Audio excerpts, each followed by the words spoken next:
ones who got off that roller coaster are still gonna die. Unless we can figure out how to stop it. I never thought I could see my own death before it happened.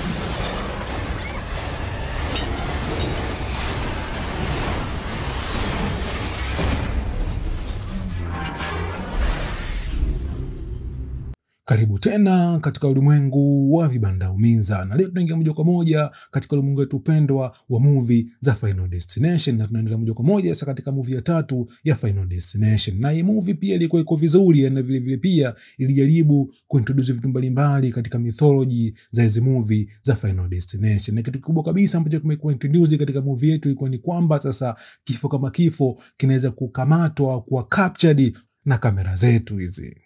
Na kwa washikaji ambao wamesoma masomo ya sasa watambua kitu kimoja kwamba kamera inafanya kazi na kunatumia mwanga. Umeona mpaka hapo. Kwa hiyo ni kwamba sasa hii ishara ya kifo ilikuwa captured na mwanga wetu mwanga unaoonekana. Na vile vile pia tutambua kitu kimoja kwamba mwanga unaoonekana ni moja ya pati ya electromagnetic spectrum. Umeona mpaka hapo. Na kwa washikaji ambao wamecheki movie mbalimbali za fantasy pamoja na horror, tunatambua kitu kimoja kwamba electromagnetic spectrum vile vile inakuwa na uwezo wa kudetect uwepo wa nguvu za kiroho. Yani uwepo wa mizimu mbalimbali au majini mbalimbali. Kwa mfano sasa katika movie mbalimbali za mizimu, sometimes sasa uwepo wa mizimu unakuwa unainterfere sasa na yale mawimbi ambayo yanafanya kazi ndani ya redio. Kwa hiyo ni ishara moja kwamba hii redio au mionzi ambayo inasaidia kufanya kazi ndani ya redio ilikuwa imedetect uwepo wa mizimu mbalimbali. Kwa hiyo in short sasa niingia deep sana yani kuhusu uhusiano wa mizimu pamoja na electromagnetic spectrum aka mionzi, umeona ya kiumeme pamoja na usumaku. Ila jua kitu kimoja katika movie yetu ni kwamba sasa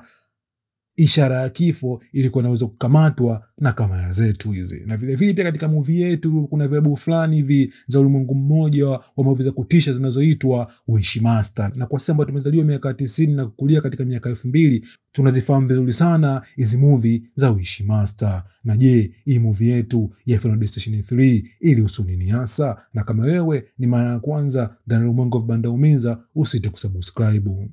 Na movie yetu ya Final Destination 3 inatake place takriban miaka 5 hadi 6 baada ya matukio ambayo tumeyaona katika movie ya kwanza. Na hapa ndo tunakutana na mdada mmoja hivi kutoka high school anaitwa Wendy. Umeona mpaka hapo. Na Wendy kama Wendy kwa rafiki zake, umeona aliona maono ya ajali ya roller coaster. Na kwa bahati mbaya sasa hii ajali iliua watu wengi, ila kwa bahati nzuri sasa yani baada ya kupata ile maono nafanikiwa kuokoa baadhi ya watu. Ila kwa bahati mbaya sasa boyfriend wake anaitwa Jason pamoja na rafiki yake anaitwa Kelly wanafariki dunia katika hii ajali ya roller coaster.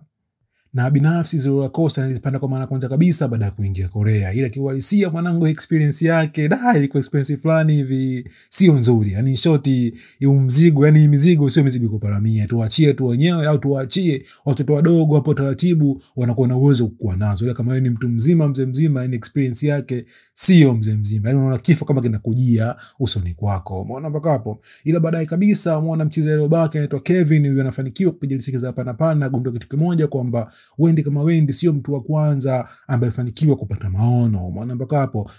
Na katika utafiti wake sasa tunapata information kuhusu movie ya kwanza pamoja na movie ya pili.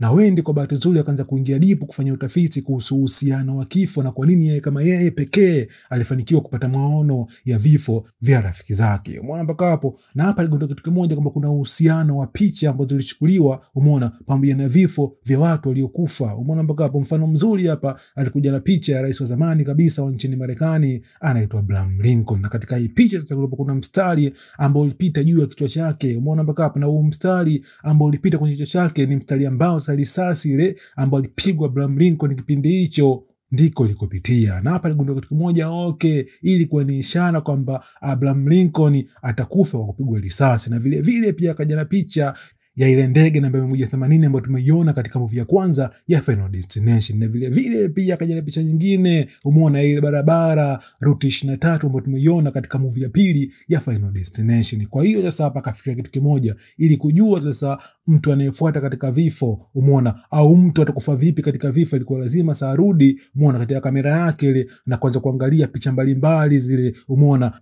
ambazo alipiga picha kwa ajili ya rafiki zake. Na watu wa kwanza kufariki dunia walikuwa ni mapacha, mmoja alikuwa anaitwa Ashley, mwingine anaitwa Ashlyn, ambao kwa bahati mbaya walikufa katika ajali wakijaribu kubadilisha ngozi yao kwa ngozi fulani wanaita tani. Umeona mpaka hapo. Na vile vile pia ishara vifo vyao tuliona katika picha, sababu kuna picha moja ambayo walipiga kwa wawili, na katika hiyo picha kulikuwa na miale au mwanga mbalimbali. Umeona mpaka hapo. Na mtu wa pili kufa alikuwa na mkezi mmoja hivi anaitwa Frankie. Na Frankie kama Frankie vile vile, yani katika hizo picha za Wendy tuliona alikuwa karibu sana na feni. Umeona mpaka hapo. Na kwa bahati mbaya katika ajali ya gari sasa ile feni kutoka katika engine iliingia na kumpasua kichwa. Na hapa Wendy alitambua kitu kimoja kama akiangalia zile picha, na vile vile pia akikumbuka katika ile order ya watu waliokufa katika ile ajali ya roller coaster, basi moja kwa moja atakuwa na uwezo wa kumsaidia mtu anayefuata. Unaona mpaka hapo. Na kwa bahati nzuri mtu anayefuata alikuwa ni mkezi mmoja hivi anaitwa Lewis. Na Lewis kama Lewis kiasilia, yani alikuwa ni mkezi mmoja hivi mtata. Na kweli walifanikiwa kuingia katika gym kwa nia ya kumuonya Lewis kama yeye ndio anayefuata katika mfululizo wa hivi vifo. Ila kwa bahati mbaya Lewis yani alikuwa ni mbishi, na katika harakati zake za kubeba chuma kwa bahati mbaya anakuwa crushed na hichi chuma na anafariki dunia. Na baadaye mtu anayefuata alikuwa ni mkezi mmoja anaitwa Ian. Umeona mpaka hapo. Na mkezi pia Ian naye pia alikuwa ni mbishi kinoma yani. Umeona mpaka hapo.